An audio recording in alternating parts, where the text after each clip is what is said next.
I still remember the taste of that moment, the air thick with perfume and pride, the laughter slicing through me like glass.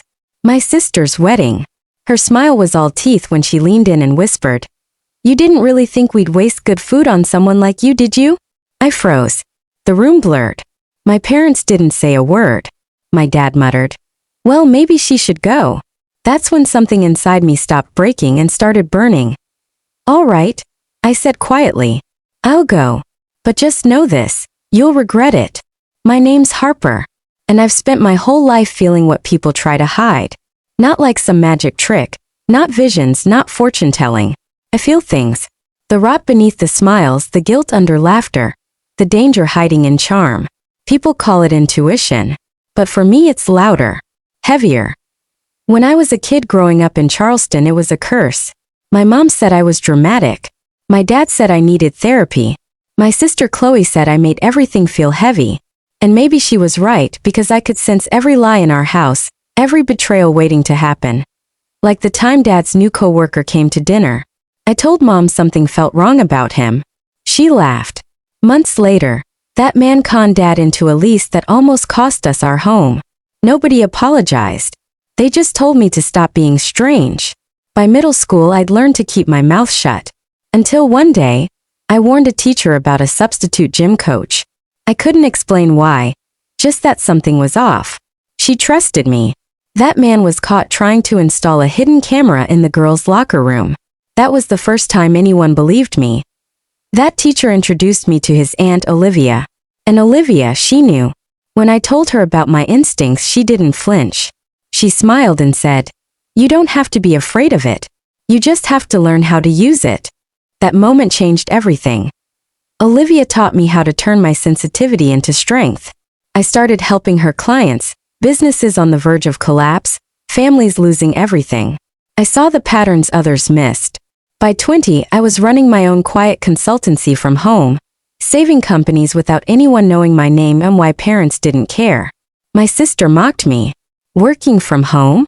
Must be nice to be unemployed in sweatpants," she'd say, twirling her perfect hair. They had no idea I just helped a logistics firm recover millions that I stayed silent. Because sometimes silence is power. Then one night, Chloe came home glowing. "I'm getting married," she announced. "His name's Nathan. He's taking over his dad's real estate firm." The moment she said his name, I felt it. Cold smoke coiling up my spine. Danger. When I met him, that feeling grew. His handshake was too perfect, his smile too rehearsed. I told Chloe to be careful. She rolled her eyes. "God, Harper, not everything's a conspiracy." Maybe not. But this one was. The wedding day was blindingly beautiful, sunlight, marble floors, champagne towers. Everything looked perfect. Too perfect. I wore a navy dress and sat alone, far from the dance floor, because that's where they'd put me. And then came the moment. No food. No drink. Just an empty table and humiliation. Chloe leaned in with that same cruel smile. "You can leave your gift and go home. Maybe grab a bag of chips on the way. That's more your vibe." I looked at her, at all of them, and something in me shifted. Clarity. I stood up. Calm. Cold. "You'll regret this." Laughter rippled through the hall, until a man's voice cut through it. "I care." Everyone turned. A tall man in a gray suit stood near the front. "Mason," he said. "Nathan's brother." Nathan's face went white. Chloe's smile faltered. "I've kept quiet long enough," Mason said evenly. "But Harper's right. You will regret this. Nathan's not taking over anything. Our father's company filed for bankruptcy 6 months ago. Nathan's been unemployed ever since." Gasps filled the room. Chloe's eyes darted to Nathan. "Is this true?" He said nothing. "And the condo lease I signed?" she demanded. He muttered. "I never told you to sign anything." Her face collapsed. My parents looked like ghosts. And then from the second row, another man stood, a silver-haired executive in a sharp suit. "Enough," he said. "This is a disaster." Chloe blinked. "Mr. Cohen?" He nodded toward me. I came out of respect. For her. The room fell silent. "She saved my company 6 months ago," he continued. "When we were days from collapse, Harper stepped in quietly. Her insight turned everything around. Whispers spread like wildfire. Chloe tried to laugh, but it cracked.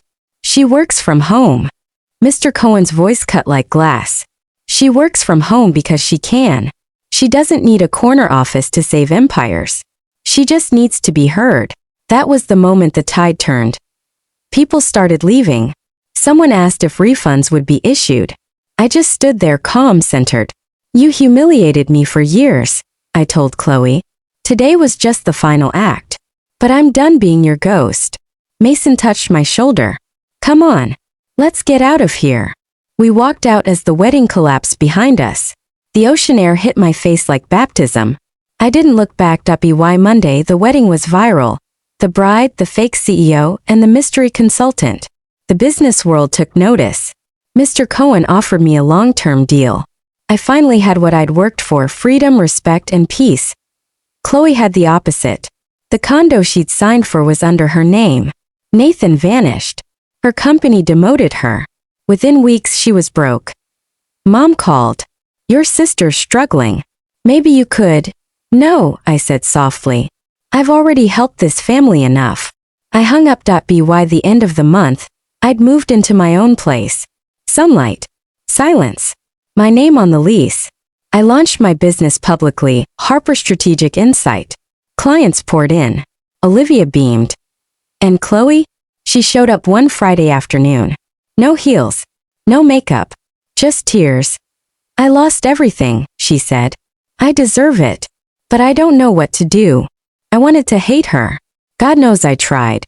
But I saw something different in her this time: honesty. The kind that hurts. I don't need money, she said. Just a place to sleep. I'll work. Please. I looked at her for a long time. You follow my rules, I said. No lies. No insults. No asking for money. You help with groceries. You clean up. She nodded. Thank you. It's not a gift, I said. It's a choice. She stayed. Quiet. Careful. Human. And somehow we began to rebuild. Not as sisters who loved each other, but as two women learning how to survive without cruelty. Mom and Dad lost their safety net. They learned to work again. Funny how balance restores itself. As for me, I grew. 10 clients. A waiting list. Speaking at conferences. The girl who was once too weird to be trusted was now being paid to see what others couldn't. And Mason? He called one night and said, I don't know where this is going, but I'd like to find out with you. For the first time in my life, I didn't feel like a burden. I felt seen. I wasn't broken.